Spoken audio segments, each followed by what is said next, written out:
suspendu le parti, contrairement à ce qu'ils sont en train de dire à certains d'entre vous que le parti a été dissous, le parti n'est pas encore dissous. Et même si ce parti arrivait à être dissous, le CNRD n'est pas un parti légal. Ils ne sont pas légitimes. Ils ne peuvent pas du tout dissoudre un parti qui est plus âgé que certains d'entre eux. C'est impossible.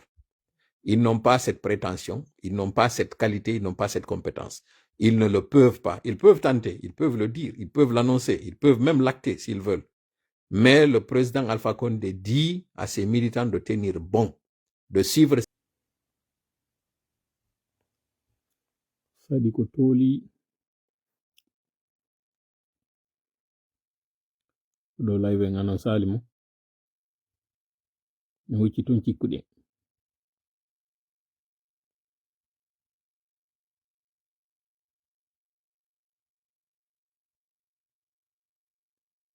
na live juto o do ko yawdo sut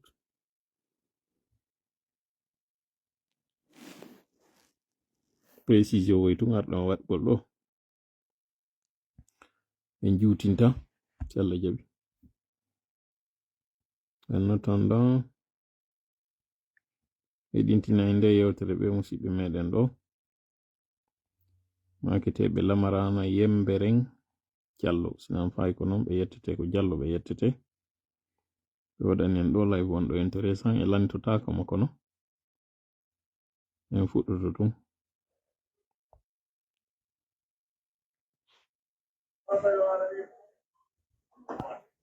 Assalamu alaikum. wa alaikum salam E wuri ke wonno ko kawani do lando si do ngi jam. Allah ran. amen Et si j'ai mon concerne do ngi info normalement on info doit den watandi les moon parce que 200 won si en j'ai fukade on ko ikondir de ko wiata ko avenir leydi avenir démocratie men on donc ko watana pays le info atawante wonno yewtuto fiye ko on tigi mannaki min mi watta iren gasan ko mi yewtata ko wawi wonde attirude attention autorité on ɓe change si tawi hawri ils sont de bonne foi parce que parfois on peut être de très bonne foi et commettre des erreurs de passage. C'est probable qu'il soit de bonne foi et que c'est juste une question de mauvais planning. wawi wonde kadi hara c'est sciemment fait, c'est volontaire, c'est très bien défini avec comme objectif de faire quelque chose dont on ne souhaite pas. Bon. C'est par rapport à la répartition des kits. On a dit... oɗo live nano juutowo no mi wiri non oɗo ko lamarana yembere ngo wiyete ko tawaɗo ka cellule de communication IFDG oɗo yewtere moƴƴa o tawata kadi hakkille ɗen no jooɗi moƴƴa waɗani en ɗo yewtere nde 11 minutes kako 14 minutes labande fi affaire recensement o kono hande ɗo mi ɓaƴƴin tun yewtere makko de mi yi hande ɗo mi sikki o wawi recensade kanko kono no ɗo ko mi artanoy tan e mum e asewe on si Allah jaɓi yeña moƴƴa yewtere makko nde waɗne sabu mo memi ɗo toɓɓe ɗiɗi welɗe lam moƴƴa ma tati en attendant aray supporter ɓe hankin inter Real on Inter Madrid hankin ay ɓe ñaaɗi hankin onti ɓuttinali o defet mo menen Barcelona ɓe men heɓi hankin jakari yimɓe no mani men ari woɓɓe no guugi ko ɓe habbinowo koye men yaltine si men feƴƴuno hankin mi anda si moƴƴayno men mutotano ko sabu waɗi jaga feccere planète on ko contrat men wonno fi ballon ino yaa ɗum ɗo min alɗi tum bon ko addimmi ɗo ko toɓɓe ɗiɗi toɓɓere aranernen ko feƴƴi kon e ala Bronx entre Serelak on e société civile on ɓe tawata no hikkino yeeso e maɓɓe UFDG e FNDC ɓe ɗo ɓurno hikkade yeeso en yewtay fii ko honɗum feƴƴi ha musidɓe men nanga accita nden nyande ɓe tawata rayɗe weltaniɓe moƴƴa konko ɓe waɗi ɗon kon. Yewten noon fiingo hitongo tawata on nani ngoygo jinda hande ɗo ka Karuna wonno sonkande goɗɗo wiyeteɗo Modi Abdoulaye Soare mi sikki o yettete mo Mali e Mberen sinam fay kon ɗum waɗi si tawi o noddi o menace on par ce que ko menace o waɗi en yewta e fi ɗum ɗon hay ɗum ɗo fonduno koye asewe mi arayno mi yewta on kono mi tawi wata mi accu ha hewta ha ton mi yewta on seeɗa gundowo ko feƴƴuno nden nyande alati on par ce que buy famali kon ɗum woni ko feƴƴi tigi tigi ɓe yi tun wiyeteɗo on ko to Saydou nangama ɓe yoyi kañum kadi jam Fatou Sinwa nangama kono famaka kon ɗum tigi tigi waɗi hamo kala maɓɓe nanga ko ɗum mi faleteɗo haray ɓanginan nden seeɗa yeraka min humpiti ko toɓɓere ɗimer nden e yewta e fi numurudu hande yimɓe adda nilanɗo message yahi mi yewtidi e goɗɗo nodduɗo lan digi ma inni mi a humpitike mo ari mo France mo suuɗi ha yimɓe addi on message ha mi yetta on yer ko menen ko min humpiti ko min ala non gandal sina yer kon ko Allah andini min humpitaki kadi min ɓuri hay goto haray non en yetti Allah fota taw ɗon kanko woni ko newnani en heydinti gonde jonde ɗo en torikimo yo waɗan en jonde nden jonde barkinande yo hawrindinan e sawaba e koko mon e yewde ɗo mi addana en ɗon ɗo no ɓuri e fewirde simi hawriti hara yette mo kanko Allah sabu haray kanko woni ko moƴƴi e an mi torike mo noon yo moƴƴo e an ka hawritugol o moƴƴo e mon onon kadi ka nanugol jaɓa faama hutora en fo heɓen nafa ko mi ari ɗo mi jooɗi mi yewti en ko simi arnon faljude faljinede fawñade feggade ma fayude haray ɗum ɗon ande ko neɗɗo on koko andira non haray wata juhon ko simi hawriti juha on simi hawritali wata juhon dey en torike non Allah si tawi mi ari faljude yon yon faljitan wata en fo en faljitu amin ya rabbi sina ɗiɗo fo anden seytane ko gando ko mawɗo kono ko bonɗo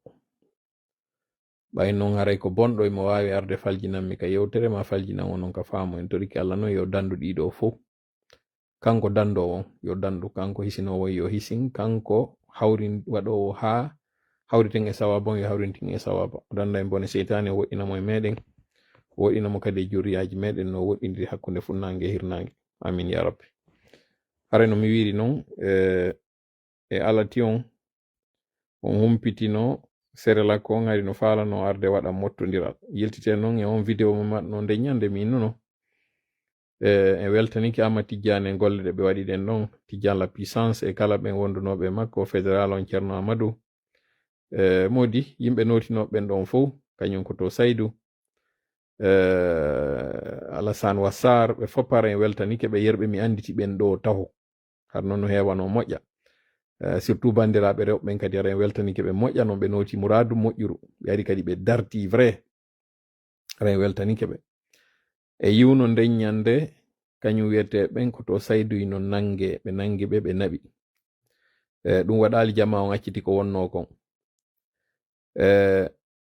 wonnoyi kadi ha ka mottodingal ngal ɓay tawi en wawi yaade ha en sakkike ɓe wawa laatade yiwɗon otoji no ara ƴetta ñamete maɓɓe on taxije goɗɗe personnel je maɓɓe ɓe wooka ɓe yehi ɓuradu labando ko non hana waɗirede kono no ton piwoye feƴƴukoy koye tawata woɓɓe humpitaki mi yi kadi vidéo no partage oye ka inna ɓay ɓe wi ɗon ɓe yawoyno ɓe waɗoyo ambiance on kadi e suudu mi fala noon hara heɗintinde on ngo hito ngo tawata ko sabu gonɗon waɗi si mi ari mi waɗi o live ɗo tigi tigi on na hande mi falno yewtugol kono mi tawno mi aru mi heɗintina on nde yewtere ɗo hara jentite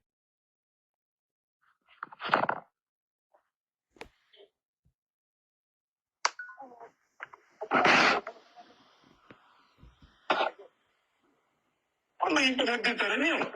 ono mimo ɗon to yimɓe ko atataɓe hana e garde gonɗo ɗembojo maɓe fawa e ɗen il faut arrêter mi nani message jonaɗe diffusé ɗi ngam waɗi foyna radio communication waji ndire mo jacho nani kwano ndire mo jacho ko dum mo jari ngen fu waji ndire acho selo yibe den onjea hay goto alaji selo jea hay goto Usmani onjea hay goto nani Usmani oui minani thank you ko ko mi bayda yes okay Johnny mi fala ya jantoro la ille oui est-ce que min hiba konti me ganyo ma an Usmani oui okay no awa trompike mi trompaki parce que mi andi ko wonno ko biye ka julde bros a jabay dum don mi andi ko wonno ko biye ka julde bros andi mi notani mi seluma okay d'accord wimi kono andi simi jenti ma acca janto dala minute ke min sa konti lan ko mi ganyoma Usmani andu to ko wadno den kon kam McDonald 28 teme par carbone nde wiu dalan atu créer na mouvement soutien gorko susa debbo holo min Usmani habbo fewno do tasata alaji sellu fewno do ko mawdo men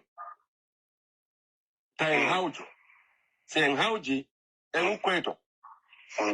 min mi mara okin leader fewno do e adna ngon do taw fewon kam fewni do ko mi haalan ma ko mi suudalma mi yalda mi ala leader go sina alaji sellu pour l'instant nyande mi falaka est-ce que mais nous non abotun anda kam ya wona yaade don abun gayna wala simi gayna la na taka mona yaade wana yen sonko sa no dilan ko anjati giam min awoni do ka kaso min minabito mbudi min tiemo na min kardo comité dinoma tum ko arata kanko fo comité dinoma ko enen do woni yakko ala ko wadanal ma Usmani ko way ko berko mo way ko on est zan ne wana fi dum wonna ngi yewde ko wonna ngi yewde do ko sabu o politique do min ko do alaji sellu hollidiri en New Jersey ko ardu don do 2011 o eno dimmi o noddi tapi o inni joganelan jogite Usmani Gabal ko minirawa ko don mi jogi kay yiddo den on de nyande ha wetango jango ko don mi jogi joni si tawi woni ari do problem wadi si tawi woni mi yi problem o wona amen iwri problem on ko ma an iwri si tawi problem on iwri an jeno wona mi andi ko watto no andi Usmani problem an to da bata goddo wo es sele ko yo tani an ta ko de makka andi Allah tagien fo ko Allah je tageo makko mo hay e goto wawata wonde dow goddo ko Allah lando hoddiram makko ko do yahata si Allah no hoddiram ma an Usmani ala mato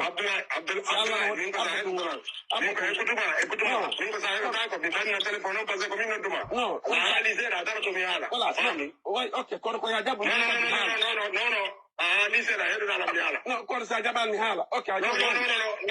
allez okay min yeto ma wure wotere mi wona kari kamere mo wadangol mi do andi no ando dirde mi ngala selu hal finala mo min ngala selu ko mi yida taagi gani jidade mi ma mi wona ngol fo Usmani fo na bobo no akula am jena mi ngala selu ko mi inni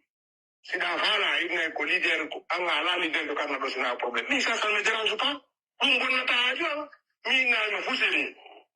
ko da min ga de fini mi ngala di selu wona kan ko fuli na politique wona kan ko na politique wona kan ko leader da ngara mi ta tin kan da wai ko wa mata mi sala mo mi joka la wala dun do haka bonu de ma ala problem parce que mi attends Usman sa kari hande party Allah no seedi sa kari hande party mi tay soutenance ko mi tira soutenance ko wala wala o parti ko wala le problem IFDG do aba senum parce que o pagal ko wala wada Usman ko kindir gol yimbe ko pagal woni e wadda do o pagal wala wadda do ko kindir gol yimbe wala parce que mi hakku men dun ala ko no parce que go ko wonde ngi yow dano wona fi problem parce que ko wonda andi mi yay lagina to mi tawi on ton no andi mi yay lagina mi tawi on ton wala on ari andi ton tawilan wala parce que on foy don andi mi kadi parce que min mi ala dum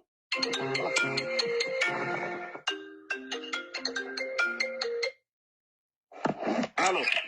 min Abdoulaye min a heɗi to mi haala min ko no a wawa sa ha se haala a yewta yewta kono naya yewtu antum haɗen mi yewta Usmani haali seeɗa heɗo to kono a jaɓatani mi wowla wonde foto furta ƴaami waya haalu antum par ce que ɗa haalude non par ce que si tawi wona haala an koye mi heɗama wowla koye ma non Usmani wonaɗo wona min simi hewti lagine mi noddete ko an aran tan mi ka aéroport et puis le kadi haala min a heɗotola ha mi gala mi yaayi lagine somi hewti lagine ko an Usmane mi noddata ara jaɓɓaɗami wala le problème sa wima gonga mawɓe amen no lagina meɗen toon ko toon min jeeya ko toon min iwri simi hewti lagine hannde ko an mi notta aranami ka aéroport Ousmane jeeya quoi on woni ɗum wawatala hulɓinde ɗum ha o pokka soare ke awa on nani nde yewtere ɗo mi tawata men te rompunde few ha heɗito ɗon nde mi yawnali nde kadi fi on nanu moƴƴa go'o on andi ko kanko Karuna noddi oɗo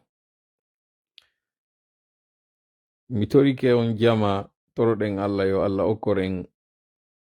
moƴƴireji makko ɗin kono yo ɓurnan en yurmingol en yurme en yurmina en o kayen ko wiyete ko limanako si goɗɗo woni o ala limano si yiɗa faala a waɗa a jonna mo magamo on ɗum tigi de nafata ɓeɗe mari siɓe ɓe inni wo sa ƴetti gookiru a naɓindu ka suudu kaaba a taarinindu suudu kaaba on laabi jeeɗi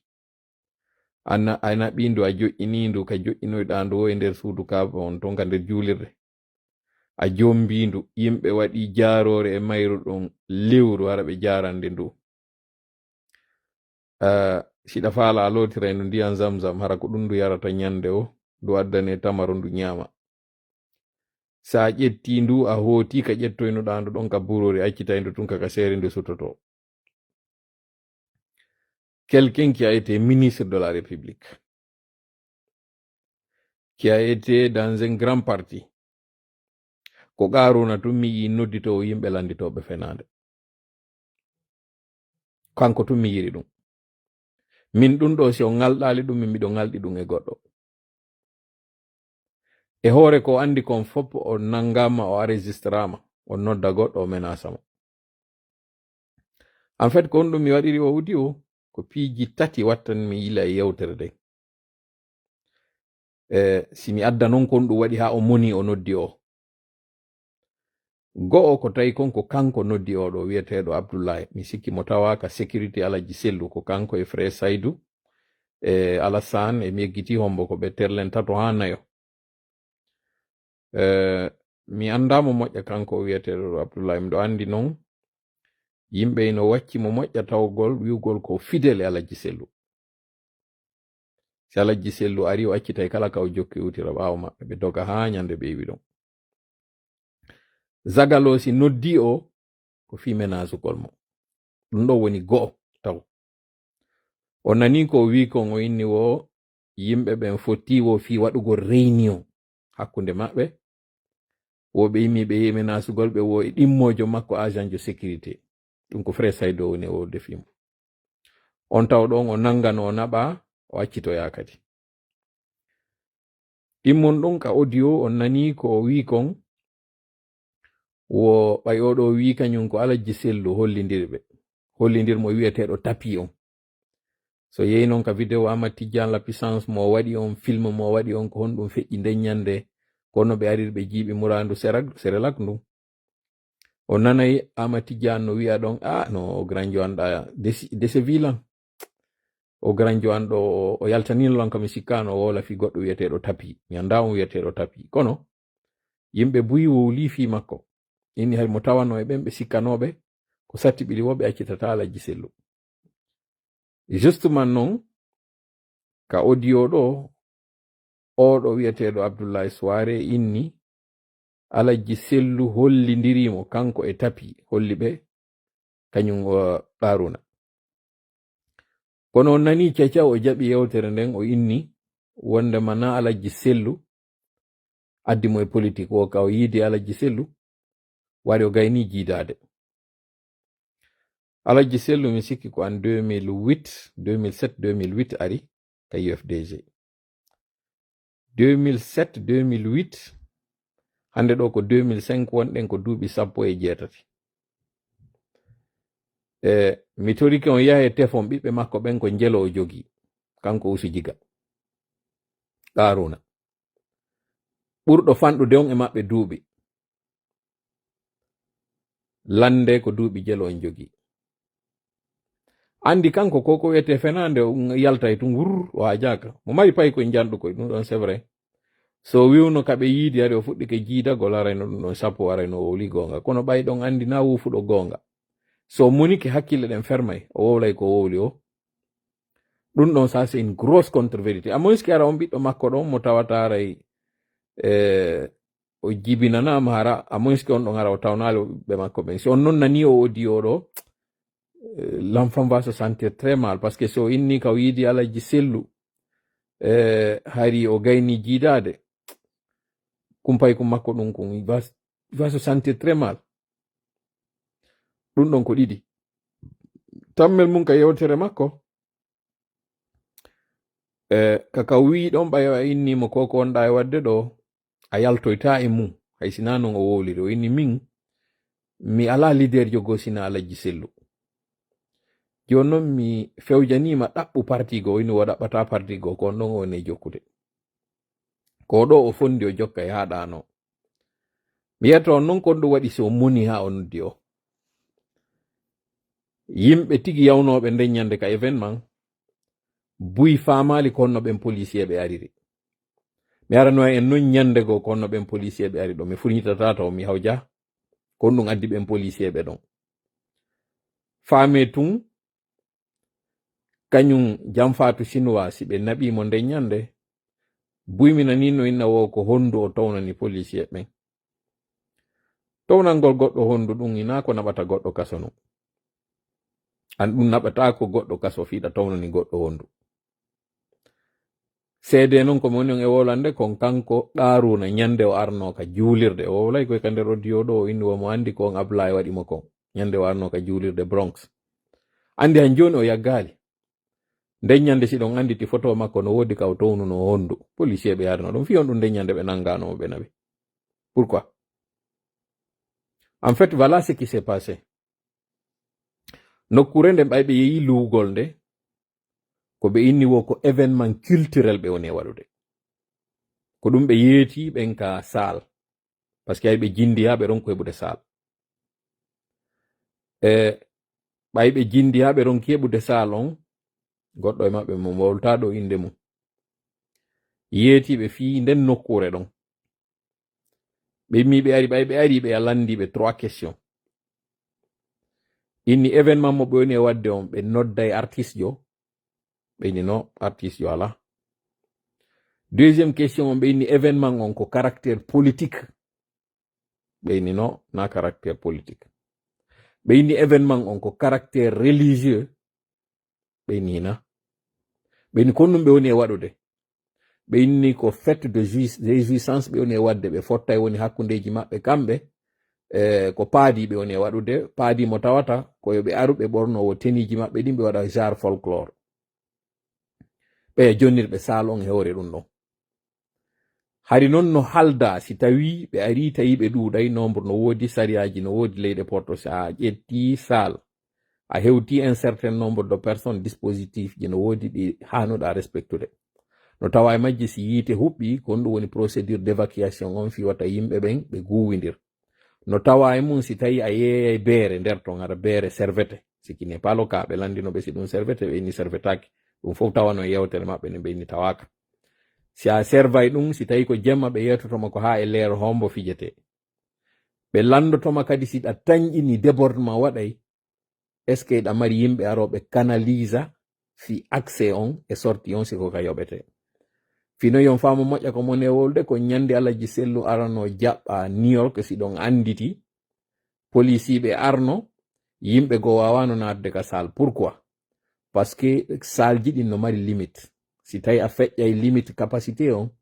no woodi ko signata ado a fuɗɗade natude no woodi kadi assurance mo ƴettata sattuɗo moƴƴano donc ɗum waɗi yimɓe feluno inni ɓe ari fi yidugol alaji selluɓe a caali ɓe naata ko on sariya woduɗo justement ɓeeɗa noon ɓe ari ɓe waɗi tummuma suuka ɓe jonna salon no mi wiri on noon mi yettako on konno police ɓe gariri ɗon ɗum ɗon fof ko andike wondema ɓe ari fuɗɗike guwidirede ka dambugal police ɓe ɓen police ɓe no anduno fiyon ɓe anduno kadi ɗum waɗayno no mi wiri noon hande ɗo mi jonnata tous les détails faame tum ɓay non joni incident on fuɗɗike ɓe nangi kañum frère Saydou ɓe naɓimo ɓe landi non joni ko hombo woni arɗo waɗi booking o tawi ko kañum hajja jam Fatou Sinwa kanko ari waɗi booking o ɓe landimo ɓenni ari a bookinde nokkure ɗo déjà taw annulation on ko waɗi ko parce que ko ɓe wowluno kon yehi noon tawina ɗum en ko événement politique ɓe wonno wadde ɓe jogi banderole maɓɓe mo tawata on ko banderole politique ce qui a été un mensonge mo ɓe waɗi ɓe ka sal deuxièmement ɓe andinano ɓe ka sal ke wondema ko ɓe woni e waɗude kon ina wawno ɓen addande ɓen probléme débordement waɗayno ko ɗum waɗi so ndaari vidéo mo Amadou Tidiane waɗi on agent de sécurité wonɗo on ka nokkure andi nokkure nde gara no mari sécurité jo maɓɓe kamɓe on ɗon ka wiwno pancarte je ɗen ɓe yi image ji ɗin ɗo yo explication ji ɗin juutu déjà o ni the party is over la fête est terminée kamɓe noon ɓe perdetagoy par ce que mbuuɗi ɗin versanoma ɓe par contre Serelak on perdi dépôt mbuuɗi maɓɓe ɗin par ce que erreur on koye maɓɓe woni na erreur on ina e jooma salon sonorisation mo ɓe déplace no o yiwa ka vidéo Amadou Tidiane on sonorisation ino embarqué ɓe yoɓino ɓe hendike mbuuɗi maɓɓe ɗin donc si vous voulez c'était un bon débarras jooma salon ko ɗum waɗi tun ngene wari o tawi yimɓen ka yaasi o inni it has been cancelled no more party they going donc ɗum ɗo metti mo moƴƴa noon kanko Zagalo kon ɗum ɗon ɓuri mo mettude kañum kadi kaka ɓe nangi ɗon jam Fatou Sinwa ɓe naɓi mo par ce que ko kanko wonno responsable on département ɗon fof contrairement e ko wona wiyede kon min komi humpiti kon komi humpiti menen na ko o tawnani goɗɗo jungo na ɗum ɗo waɗi ɗum déjà taw vidéo ji ɗin ɓay ɓe ndaaro yiɗi ka rentré o puusuno ɗon goɗɗo wawa so ɗeɗɗaymo ka ɗuma ka dande ka rentré konko waɗi ɗon it was ko acte de violence o waɗi ɗum ɗon ɓe repéririmo taw sabu ɗon ɗon ɓe addimo ɓenimo kon ɗum waɗi so agression no pourquoi ɗum ɗon ko caméra ji ɗin ka rentré taw ko ɗin ɗon holli ko onno o duñiri on wonnoɗo ɗon sinam fayi ko frère Saydou o duñuno on ka rentré par ce que ɓen ɓe arno ka dambugal ɓe ni goto natata konko ari o duñimo ɗon ɗum ɗon taw imo mari on probléme ɗon o wonɗo e noddude ɗo mi wawata yewtude j'espère que ala joude ka nder live nder ga ensuite if you are watching the live, right, if there is something emergency, just write it down so I can see if there is something. Yes, yeah, it's him, Kukanko Furia Blind, but not the same guy. It's another guy. We got the one on the live on file no the confirmation. No. Ko ya o do ko ya on apply soirée effectivement kono na oya na fori oya da na kanko awa donc no mi wini non ya fo do la ngari ko mami jabo do quoi parce que no wodi ko mi jabanimo ya fo don donc infraction ji mabbe din e do ni be mari problème janbe non kambe Serelak on parce que Serelak on a registré ka États-Unis comme une organisation politique ɓe registra ka ɗum ɗon déjà ko infraction ko taw ɓe mari deuxièmement ɓe fenani ɓe ka sal ɓe ni wo ko événement culturel ɓe woni wadde alors que non c'était pas un événement culturel. Deux, troisièmement ils sont passés à deux doigts yo yimɓe barmidir nder ɗon incident janno waɗa ɗum ɗon noon fof wari ɓe déclarali ɗum donc kanko Jam Fatou Sinwa elle a un gros problème par rapport e ɗum ɗon taw ko ɗum ɗon non mettimo par ce que yimɓe makko ɓen non noddimo kañum oya Karuna innimo ɗo joni hande kay menen mettanay men fiide yo men mobilise ɗo par ce que nda ñande on heɓino ko heɓuɗon conférence o yaali ɓe deƴƴino affaire france on andi hari ɗiɗi e tati kala Serelak conférence no memmini kono kaɓe seeduno ɗon e frais ilo kangerta kaɓe heɓi ɗon joni hande kadi ɗo ɓe wata luude hay nokku kala kaɓe noddis ɗon faala noon onon tigi waɗde essai on hande ɗo on guinéejo essayé noddugol salji France ɗon Paris innon ɗon faala événement si ɓe andi tun événement moɗon on ko guinéejo no ton woɓɓe goɓe saɗoto on d'office ɓe sikka ko yimɓe zagaloɓe on probléme ɗon mo mari mo France ko États-Unis ɗo non o hoolorno ɗon andi mi yettinoke on e vidéo an ɗo minni no woodi woɓɓe enregistraɓe hiɓe yewtidede fimu ɓe yewtidede pour des choses qui n'ont rien à voir ɓe o faala balance o ete wina ɓen ɗon fof tawtimo ɗon andi mi waɗino on vidéo neeɓi kam yetti o minni responsable ɓe wontirɓe sengo extérieur hiɓe jogii audio ji ɓen kaɓe woni e yewtudude maɓɓe kaɓe inni ɓen yoɓe wakkilo réforme waɗa ka parti UFDG ɓen non ɓe nunni sans savoir ko ɗum ɓe nunnani fi muɗum mo enregistré ɓen joni non hari ko fonduno non o sikki o gayni hendade yimɓe ɓen New York o faala wadde événement makko on ɗo o yi ça ne marche pas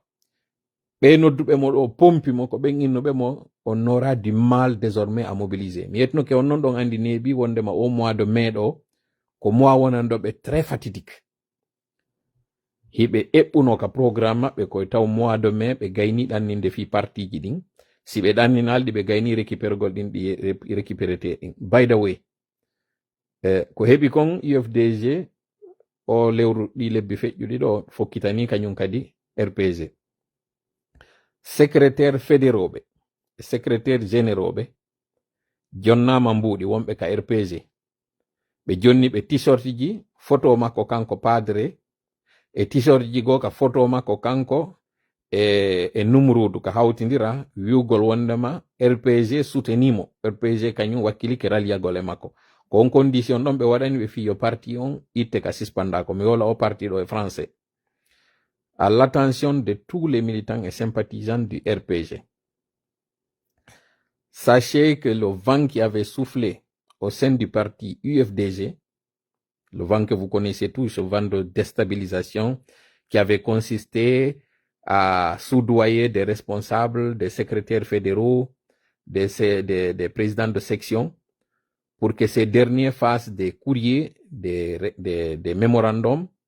annonçant leur adhésion au CNRD. Pour le cas de l'UFDG, vous vous souvenez très bien, il y avait eu des secrétaires fédéraux de l'intérieur qui avaient prétendu qu'ils étaient pour la réintégration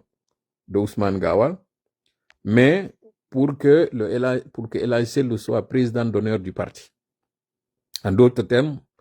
ils ont fait une sorte de démarche pour changer le leadership à la tête du parti UFDG. Vous vous rappelez très bien que cette crise avait suscité beaucoup de réactions. Elle avait failli emporter le parti. En fait, cette crise avait failli coûter très cher au parti. D'ailleurs, ça n'a pas été sans conséquence. C'est après ce vent qu'il y a eu des défections. Il y a eu des départs. Entre autres, le trésorier, le président, le coordinateur des sections de l'intérieur, mais aussi le chargé de communication, ou disons le directeur de communication, ou je ne sais pas c'est quoi le titre qu'il avait, lui aussi il est parti. Cela découle justement de cette dynamique qui avait voulu éclater au sein du parti UFDG. Maintenant, après l'UFDG, c'est au tour du RPG de subir la même secousse, voire même pire. Pourquoi? Nous avons appris qu'il y a eu des secrétaires fédéraux qui ont été démarchés par le CNRD, donc la gente, et qui, sous l'effet de certaines des billets de banque, d'autres des menaces allant parfois à des menaces d'emprisonnement, de poursuites judiciaires contre certains, mais aussi d'emprisonnement. Je pense que je l'ai parlé tout à l'heure, j'ai dit pour ne pas me répéter, ils ont menacé même certains de disparition forcée, si toutefois ils s'entêtaient. Pourquoi? Les poursuites judiciaires, ils ont voulu menacer des responsables pour leur dire que le président Alpha Condé a fait une vidéo au mois de décembre appelant l'armée à prendre ses responsabilités, donc au renversement du régime. Ils ont estimé que puisqu'ils ne peuvent pas faire un mandat d'arrêt, d'ailleurs qui est une baffe contre le CNRD, à un moment donné qui avait annoncé qu'ils étaient capables de faire un mandat d'arrêt, contre le président Alpha Condé. C'est l'hôpital qui se moque de la charité. Ayant échoué sur cette tentative, d'ailleurs, ils n'ont même pas tenté, ils ont su déjà que le fait d'avoir fait une pression sur Al-Bayrak, ça n'a pas fonctionné.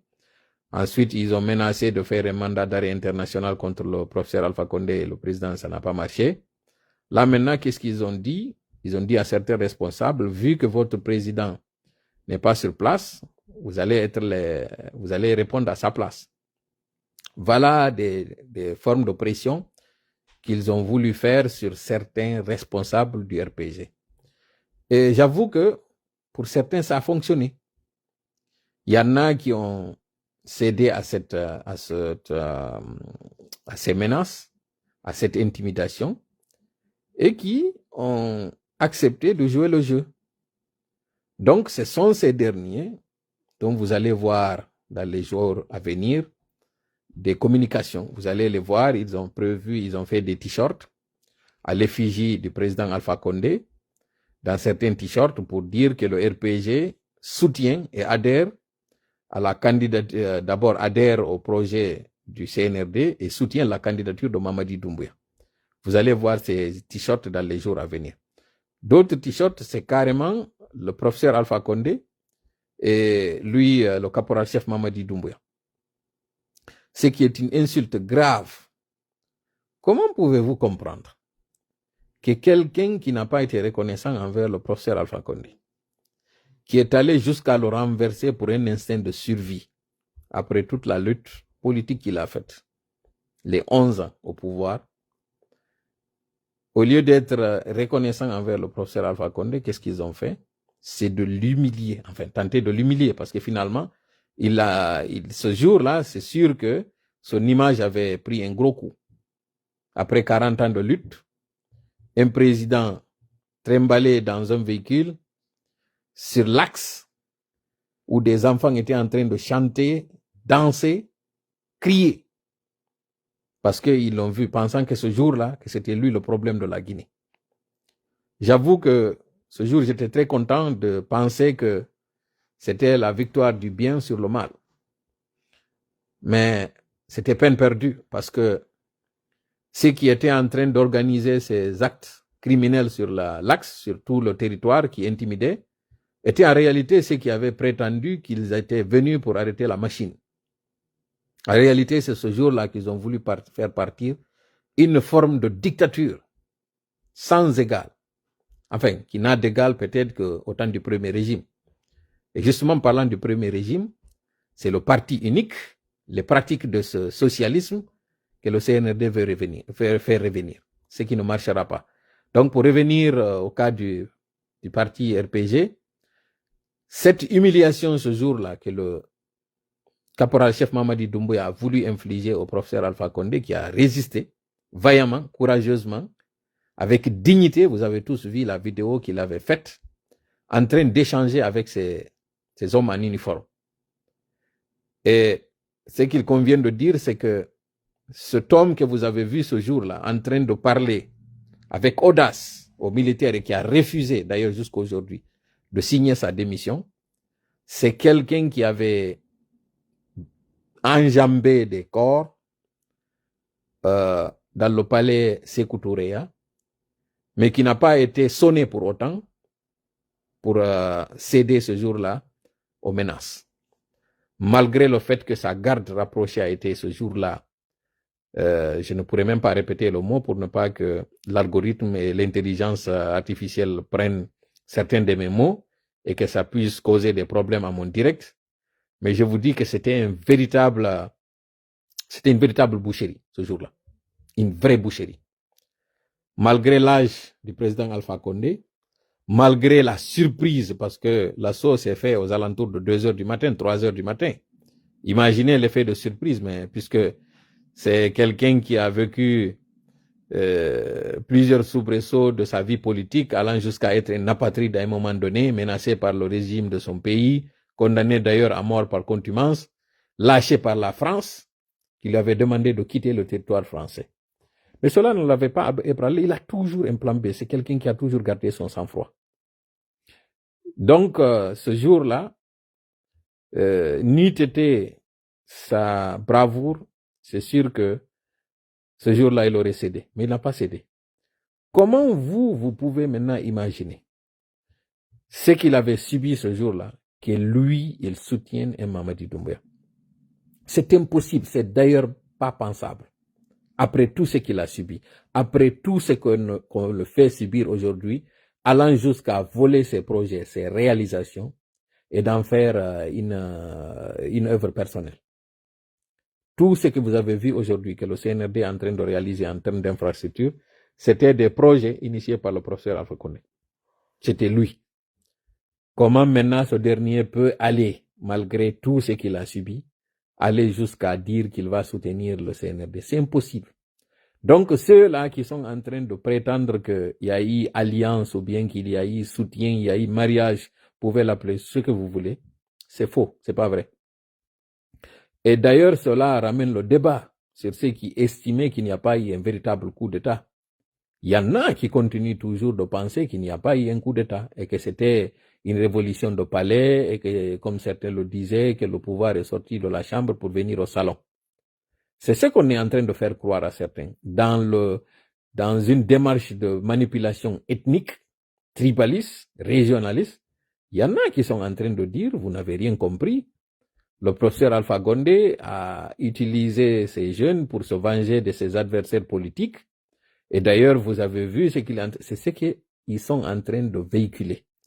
C'est ce discours-là, c'est cette communication qu'ils sont en train de faire pour faire croire à certains que c'est la continuité du pouvoir du professeur Alpha Condé et que c'est d'ailleurs dans sa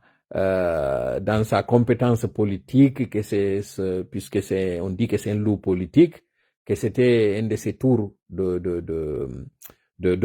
passe-passe politique qu'il avait fait. C'est ce que les gens sont en train de faire croire. C'est faux. C'est archi faux. Si d'ailleurs c'était le cas, pourquoi il parlerait le mois de décembre? Parce qu'il faut qu'on soit un peu logique. Si c'est vrai qu'il y avait eu un semblant de coup d'État et que c'est la continuité du pouvoir du professeur Alpha Condé, pourquoi au mois de décembre il avait fait une vidéo justement demandant à l'armée de prendre ses responsabilités? Soyons un peu logiques. Soyons intelligents. Comprenons que c'est un discours politique que ces gens-là sont en train de faire. Un discours d'ailleurs de manipulation. Mais ça ne marche que pour ceux-là qui ont l'esprit faible. Heureusement, les militants et sympathisants du professeur Alpha Condé sont d'abord très fidèles à lui. Il y en a qui n'ont connu de religion que l'islam et de parti que le RPG. Et d'ailleurs, ils confondent les deux parfois. Quand je dis confondent les deux, ils n'ont d'égal et d'estime pour la religion que le parti. C'est-à-dire quand la religion quitte, ce qui vient en deuxième lieu, c'est le parti RPG. Comment voyez-vous que ces gens-là trahissent le professeur Alpha Condé? C'est impossible. Voilà pourquoi la sortie de Mori Condé à un moment donné à Kankan qui avait dit, et c'était un aveu de faiblesse, sans se rendre compte, parce que c'est pas un habile en politique, il dit, vous avez réclamé un président qui tient à vous, un président qui pense à vous, un président qui vous aime, un président de Kankan. Maintenant que vous avez eu un, vous n'êtes pas en train de le soutenir comme il fallait. Pourquoi? Parce qu'ils se rendent compte qu'à Kankan, la mayonnaise n'a pas pris. Les gens de Kankan se rappellent toujours de ce que le professeur Alpha Condé a subi en termes d'humiliation dans ce véhicule. Ils se rappellent toujours aussi de l'acte sadique, inhumain qu'on l'avait fait subir lorsque son épouse était décédée. Vous vous souvenez tous? Lorsqu'on avait empêché à ce que la dépouille passe par la Turquie, afin que le professeur se recueille sur la dépouille de son épouse et qu'il décide du lieu d'enterrement et de la procédure. On avait privé complètement le professeur Alpha Condé. Tout cela, c'était pour que le choc l'emporte. Mais il a toujours survécu.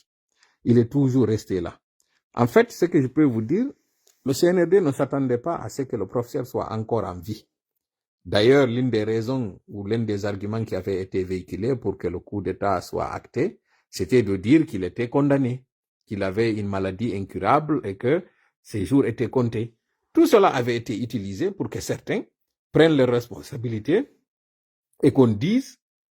si toutefois on ne prend pas nos dispositions, il va mourir, ça va être la vacance de pouvoir, ce qui s'est passé en 2008 risque d'arriver encore, et alors que nous n'avons pas préparé la succession. Voilà ce qui a manipulé, ce qui a poussé certains militaires à anticiper en fait ce coup d'État.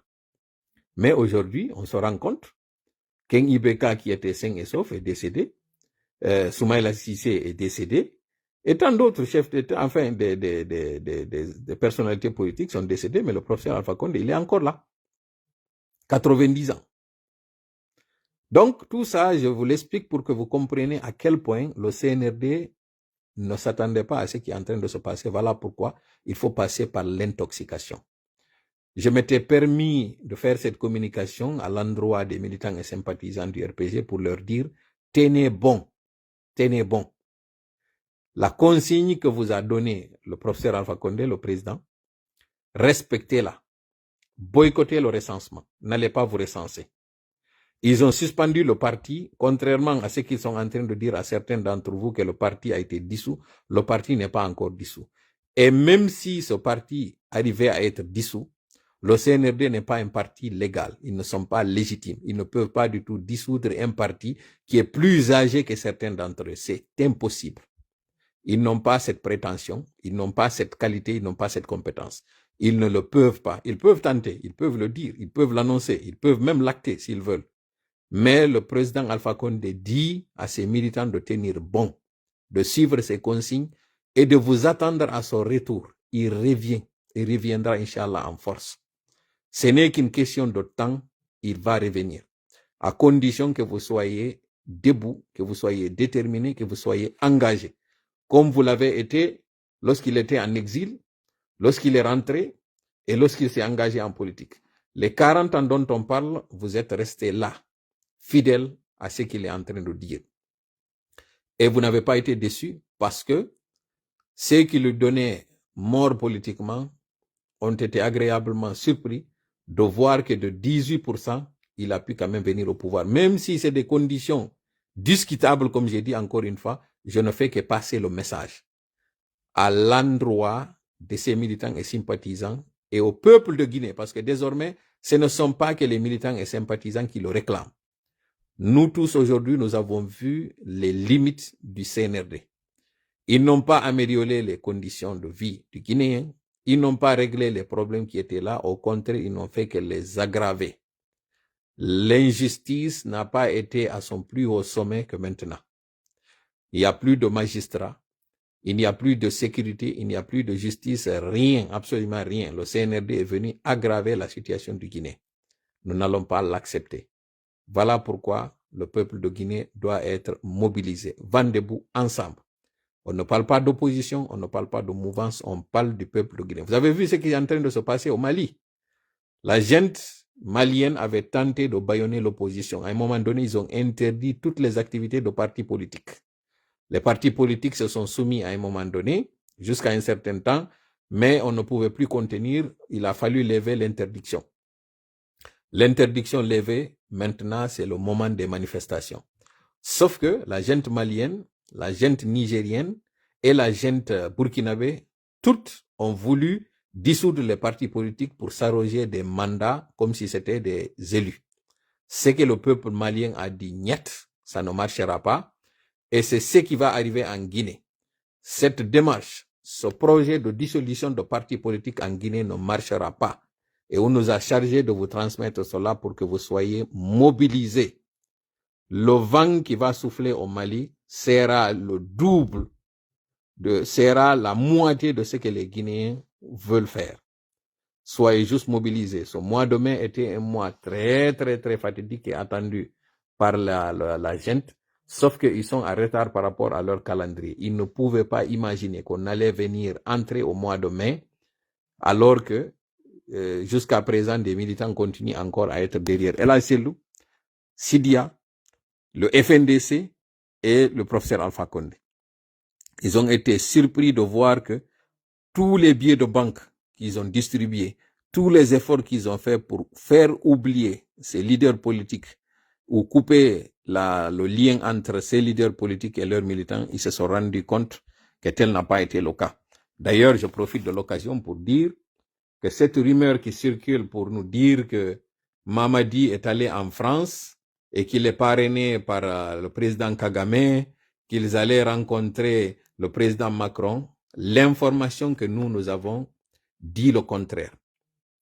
L'information que nous avons, c'est au contraire, il y a un différent. Une crise entre Kagame et Mamadi. Une crise commerciale.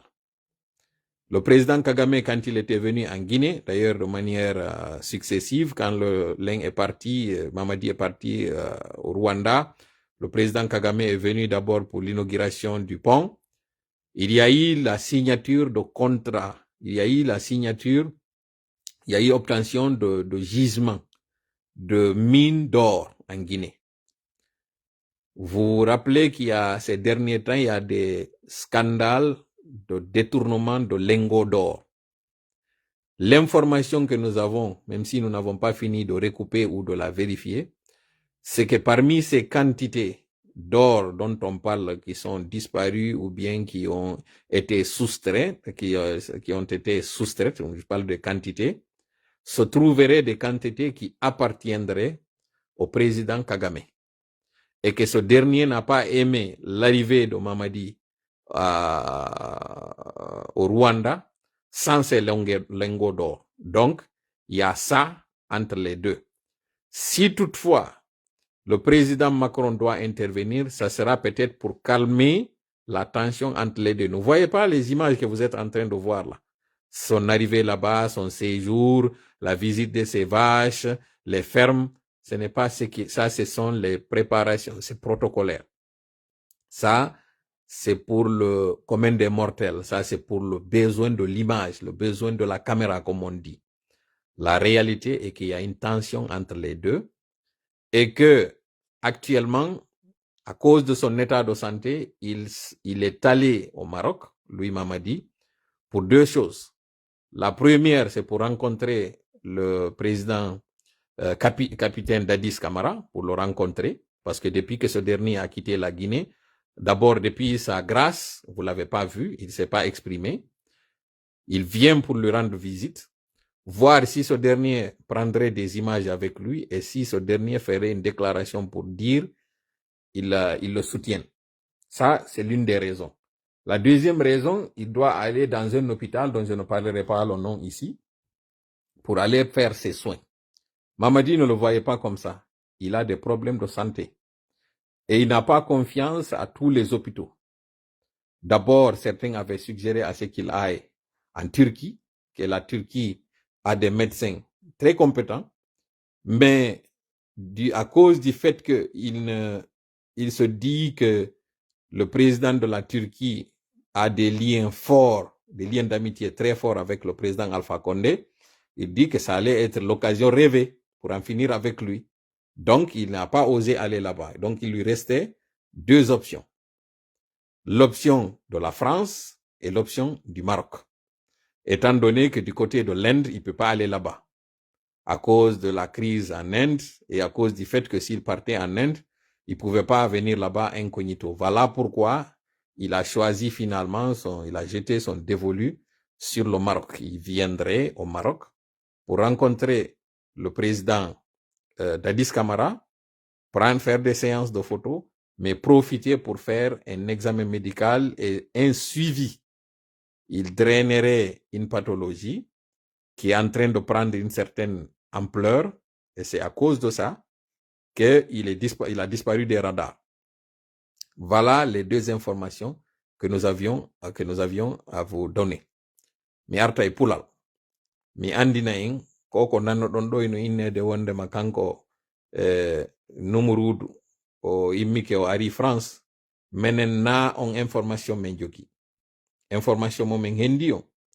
ko wondema himo mari di problème parce que ɓe inni wonɓe wolde ɓe inni ko kanko e Kagame ɓe ari ɓe moltike ɓe ari ɓe hewti France. Kagame na moltotoɗo ya c'est ko ɗum wonɓe yaltinde ɗi rumeur ji.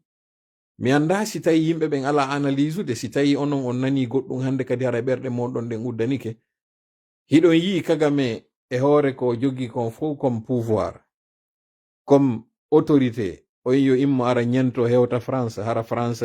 weƴƴitantamo tapis rouge. He awoyno yiɗi numurudu ne. oyno yiɗi numurudu ha sabu addugol numurudu ɗon tawa ko ɓe ñento. Par contre min humpitike ko Macron hino hani yewtugol hakkunde makko e numurudu parce que numurudu no ñawlimo lengo dorji. Siɗon anditi fewndo yawno o udditugo inugurigol fi pongo ka o arno fi udditugol ngal ƴangal o arno o profituno o siñi ɗon andi o arno laabi ɗiɗi lagine o profituno o siñi contrat fi heɓugol ɗuma honno ko licence d'exploitation sengo ka bange kange ɗon andi noon ɗe balɗe feƴƴuɗe ɗo on jangi article ji ka inna kange no mutina ɓe inni ko ɗum hay déjà probléme no fokkiti hakkunde makko e oya on no hamana probléme jano non hakkunde maɓɓe kanko e hamana par ce que fiiɗen kange taw yiwɗo photoji o yimmi ke o yehi ɗo Rwanda ɓe tirike photoji ko jeejugol o yehi ko yawɗo jeejugol Kagame noon innimo na ko satti mbuuɗi an ɗin ma kange an ɗen si a addali goɗɗum e mum na ko sikkuɗa ko bon nano wowri ɗo ni nano mi wolay tu woni nanon ɓe wawliri kono o andinimo dow ken contrat e ten contrat mi waɗanayi ɗo noon pose mi andina en lagine no maridi probléme kañum e Maroc e ɗuma honno e Rwanda fi affaire expatrié ɓe nanganoɓe ɗo e saayi mi yeggiti période on fewndo ɓe nangano ɓe naɓa ɓe interroga enquête waɗa e hoore maɓɓe ka DPJ fi probléme exploitation mo ɓe wonno wadde mo tawi ɓe inni wo hari ɓe ala dalle ɓe ala hari ɓe teddinawo sariyaji ɗin fo ɗum ɗon no welano non seulement marocain ɓe ɓen welano kañum kadi ɗumaɓe ɓen honno comment s'appelle rwandais ɓen woɓɓe hay innimmi crise mo ɓe maridi on e oya expatrié jo Mauritanie jo on ka tawi ɗon andi e saayi ɗo num probléme fewndo kam mi wowlannomi inni si o yii hiɓe soñjude guinéen ɓe ɓen ɗo Mauritanie goɗɗo wowlaali ko par ce que Mauritanien ɓe ɓen décidi ittoto moni e guinéen ɓe ɓen sabu ko tawata ɗumajo maɓɓe ressortisanjo maɓɓe no nanga lagine ɗon andi mi wowlani noon e saayi kono mi juutinali yewtere nden e mum ɗum ɗo fuu miɗo jonnon ɗi élément ji ono wonɓe wiide ɓen wondema mo molti ari France yimɓe ɗiɗo contactilan fimo ɗum ɗo hara message ji ɗin tawaka adduɓe message ji ɗin wonɓe wiide ɓen ko gonga numurudu ino France jaka o ñentike o yehi ton kanko e Kagame wattanila moƴƴa nde no goɗɗo fenanamo ma nde no goɗɗo wownan ɗum information ji yehi tun ka sengo logique président wawata immade wano wiyeteɗo Kagame o immo o ara France o ñento o ara o nata France non c'est impossible gasata déjà taw si o waɗi ɗum fewndo ka tawi hiɓe toñimo ɗo wondema ko kanko woni e wallitade rebelɓe ɓen sengo Congo wonɓe arde ɓen déstabilisa Congo Macron heɓa e probléme jano e ɗum par ce que hande kadi ko innete Macron ino somodi e makko ko ɗum wowloyte on tuma alors que ɗon andi noon ɓen ɗon fof ino tawa e wonɓe kondanude ko woni e feƴƴude kon dans le nord Kivu ɗum ɗo mi jonni on tun kono ɗum ɗon menen min humpiti ke wondema Macron hino intervenude ka téléphone hakkunde maɓɓe fi on probléme lengo wonɗo hakkunde maɓɓe fi ɗen kange ɗum ɗo wi o waɗi ɗum mais contrairement ko inna ko mo ari mo suuɗade France ko Maroc o woni e yaade fi piiji ɗiɗi aran ɗum o yaw yiida e kañum capitaine Dadis président Dadis ɓe yewta par ce que gibi on yalti hari ɓe yewtali woɓɓe inni no woodi ko dow arde o jonnamo ɗon fi commodité makko on par ce que on ɗon kadi ɗon andi no arde ñawdagol justement noon o profita ka ɓe woni e yiidorde ɗon o famina ko an o ari yiidugol mo mari nawnare nden nawnare koyngal makko mo mari probléme e koyngal mi wolino fi ɗum e saayi min min tintogoy e saayi nandi enen kan laamutoɓe lagine ɓen fof probléme maɓɓe on koye tawara koyɗen haray no mari probléme par ce que haray ko Sékou Touré tu wonno ala no probléme ɓay Allah hino lansana konte hari o lajjay mo marno probléme temmere makko nde o joginonde oya honno Sékou Ba ko naati kankadi hari o laƴƴayno seeɗa oya tigi kañum kadi capitaine Dadis kañum kadi laƴƴayno hari seeɗa professeur Alpha Condé kam padre on ɗon haysi mi wolali fi laƴƴugol makko ngol ndiɗo kadi o yingi colo gawiɗo kangi kadi giya e seeɗa gi watta laƴƴugol ko ɗum non woni mo e naɓude dartoygol par ce que woɓɓe ininomo yo yaw Turquie ko Turquie ɓuri wawde fi konko o mari ɗon nden nawnare na koyngal ngal tun ko woni ko koyngal woni e yaltitude mo mari probléme goto mi wata parce que si mi wowli ɗo tun no gasa médecin jo makko on heɓa probléme ɓe sikka joni ko woni jonnude information parce que ko inte comme bulletin de santé ko wonɗon très confidentiel mais minen meɗen hendodi information on autrement parce que na médecin jo makko on tun wawi heɓude accès e on information mo min woni e mumude ɗo o yaha noon hari ko hanuno ko yawgol turki no wawi kippude moƴƴa nden nawnare o jogui kono ɓay ɓe yeetike mo turki ɗon imo anditi noon professeur alpha conde no weldi e président jo turki on erdogan o inni o yahata ɗon hande kadi tawi heddoranike mo france e maroc parce que o ata yaade ende kan ɗum ɗon c'est exclu états-unis yo wuttugo ɓen ɗon ino habborimo do pied ferme ko ɗum waɗi noon si tawi o immi o yehi maroc so yehi ɗon ça va être d'une pierre trois coups on conflit mo mi inni mo maridi e woɓɓe ka côté minier o ndara no réglira ɗon o ndara si marocain ɓen kadi wallitotomo 2 o yiida e capitaine d'Addis ɓe tiro dow photo ji ɓe profitation wawa waɗude déclaration e 3e man o ñawdoro ko ɗiɗo piiji tati goɗɗo noon no habbimo lagine haray ko ɗo wonmi e darnude live an on mi weltanike o moƴƴa noon en waɗi 1 heure de temps mi daro waɗo mi todi kala wonu ballo meɗen allahuma amin awrindina e sawabu allahuma amin allahuma salli ala sen waɗa salim assalamu aleykum warahmatullahi wabarakatu en jonnidiri rendez vous e ase won si allah jaɓi si goɗɗum yantitali antata hakkil ɓe gollitira